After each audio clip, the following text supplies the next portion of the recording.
Već nakon prvih godina studija primetila sam da u Beogradu postoji zaista dosta prilika za poslovni razvoj, počevši od različitih projekata koje smo imali na fakultetu, konferencija, ali i praksi koje su nudile kompanije koje se bave transportom i logistikom. I smatram da ukoliko se takve prilike iskoriste na pravi način, da je uspeh neizbežan.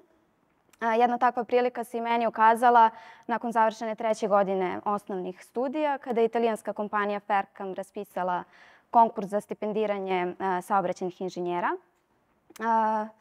Dobila sam mogućnost da znanja koje sam dotad stekla primenim u praksi, dok sam uporedo završavala 4. godinu osnovnih studija.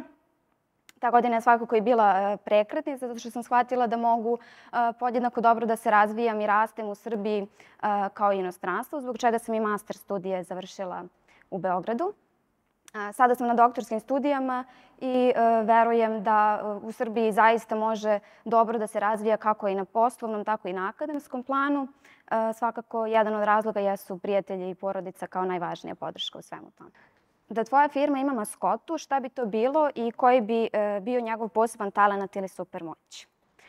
Pa recimo ja bih izabrala da to bude životinja gepard zbog svoje brzine. Svakako u transportu i logistici je ključno da se stvari odvijaju efikasno i brzo, zbog toga mislim da bi ta životinja bila adekvatna.